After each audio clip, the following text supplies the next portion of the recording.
प्रणाम और हार्दिक नमन।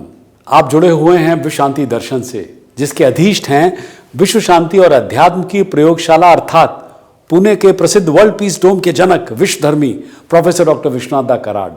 आप जुड़े हुए हैं महाभारत काल की कुछ अनकही और कुछ अनसुनी कहानियों से। भीम अर्जुन का पराक्रम, द्रौपदी की है व्यथा, जिसने दी भारत को गीता वो महाभारत कथा। ये महाभारत की कथा, ये महाभारत की कथा।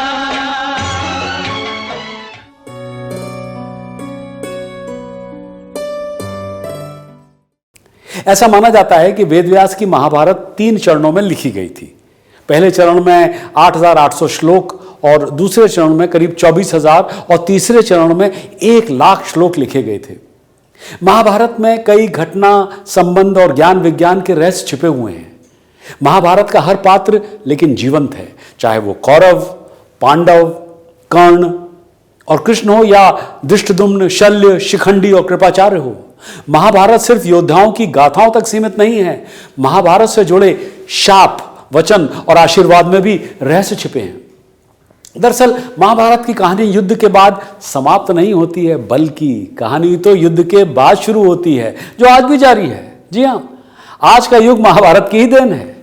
पिछले कुछ महीनों से मैं आपको महाभारत के पात्रों की कुछ ऐसी विचित्र कहानी सुना रहा था जिनके बारे में आप शायद ही जानते होंगे।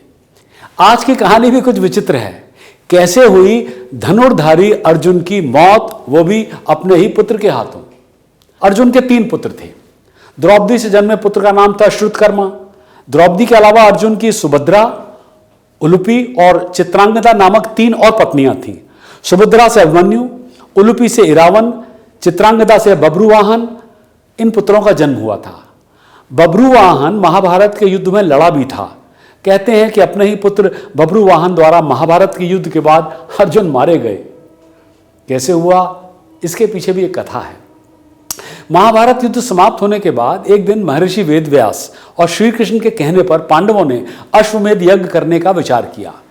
पांडवों ने शुभ मुहूर्त देखकर यज्ञ का शुभारंभ किया और अर्जुन को रक्षक बनाकर घोड़ा छोड़ दिया। वो घोड़ा जहां भी जाता अर्जुन उसके पीछे जाते। अनेक राजाओं ने पांडवों की अधीनता स्वीकार कर ली।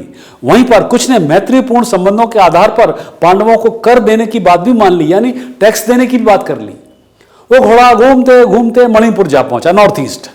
मणिपुर नरेश बब्रुवाहन ने जब सुना कि मेरे पिता आए हैं, तो वो गणमान्य नागरिकों के साथ बहुत सारा धन लेकर और बड़ी विनय के साथ उनके दर्शन के लिए नगर सीमा पर पहुंचा। मणिपुर नरेश को इस प्रकार आया देखकर अर्जुन ने धर्म का आश्रय लेकर उसका आदर नहीं किया, बल्कि अर्जुन कुछ कपित होकर बोले, बेटा तेरा यह ढंग ठीक नहीं है। जान पड़ता है तू क्षत्रिय धर्म से बहिष्कृत हो गया है। पुत्र, मैं महाराज युधिष्ठिर के यज्ञ संबंधी अश्व की रक्षा करता हुआ तेरे राज्य के भीतर आया हूं, फिर भी तुम मुझसे युद्ध नहीं करता। क्षत्रियों का धर्म है युद्ध करना, तुझ दुर्बुद्धि को धिक्कार है। तू निश्चय क्षत्रिय धर्म से भ्रष्ट हो गया है। तभी तो एक स्त्री की भांति तू यहां युद्ध नहीं कर सकता है, बल्कि प्रस्ताव लेकर आया है शांति का। इस तरह अर्जुन ने अपने पुत्र को बहुत खरी खोटी सुनाई। उस समय अर्जुन की पत्नी नाग कन्या उलूपी भी उस वार्तालाप को सुन रही थी। तब मनोहर अंग वाली नाग कन्या उलूपी धर्म निपुण बब्रुवाहन के पास आकर बोली, बेटा तुम्हें विदित होना चाहिए कि मैं तुम्हारी विमाता नाग कन्या उलूपी हूं। तुम्हारे पिता ने यह धर्म सम्मत बात कही है, तुम आज्ञा का पालन करो, इससे तुम्हें महान धर्म की प्राप्ति होगी। तुम्हारे पिता कुरुकुल के श्रेष्ठ वीर हैं और युद्ध के मद से उन्मत्त रहने वाले हैं, अतः उनके साथ अवश्य युद्ध करो। ऐसा करने से ये तुम पर प्रसन्न होंगे, इसमें संशय नहीं है। यह सुनकर बब्रुवाहन ने अपने पिता अर्जुन से युद्ध करने का निश्चय किया और तब अर्जुन और बब्रुवाहन के बीच घोर युद्ध हुआ। कहते हैं कि इस युद्ध में बब्रुवाहन मूर्छित हो गए और अर्जुन मारे गए। अर्जुन के मारे जाने का समाचार सुनकर युद्ध भूमि में अर्जुन की पत्नी चित्रांगदा पहुंचकर खूब विलाप करने लगी। वो उलूपी से कहने लगी, तुम्हारी ही आज्ञा से मेरे पुत्र बब्रुवाहन ने अपने पिता से युद्ध किया है। तुम धर्म की जानकार हो बहन, मैं तुमसे अर्जुन के प्राणों की भीख मांगती हूं। चित्रांगदा ने उलूपी को कठोर और विनम्र दोनों ही तरह के वचन कहे। अंत में उसने कहा, तुम्ही ने मेरे बेटे को लड़ाकर उनकी जान ली है। मेरा बेटे भले ही मारा जाए, लेकिन तुम अर्जुन को जीवित करो, अन्यथा मैं अपने प्राण त्याग दूंगी। तभी मूर्छित बब्रुवाहन को होश आ गया और उसने देखा कि उसकी मां अर्जुन के पास बैठकर विलाप कर रही है और विमाता उलूपी भी पास ही खड़ी है। बब्रुवाहन अपने पिता अर्जुन के समक्ष बैठकर वो भी विलाप करने लगा और उसने प्रण लिया कि अब वो भी इस रणभूमि पर आमरण अनशन करके अपनी देह त्याग देगा।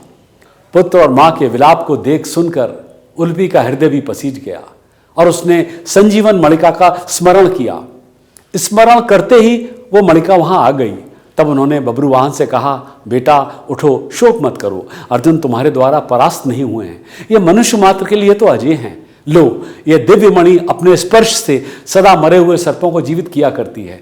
इसे अपने पिता की छाती पर रख दो, इसके स्पर्श होते ही वे जीवित हो जाएंगे। और फिर बब्रुवाहन ने ऐसा ही किया।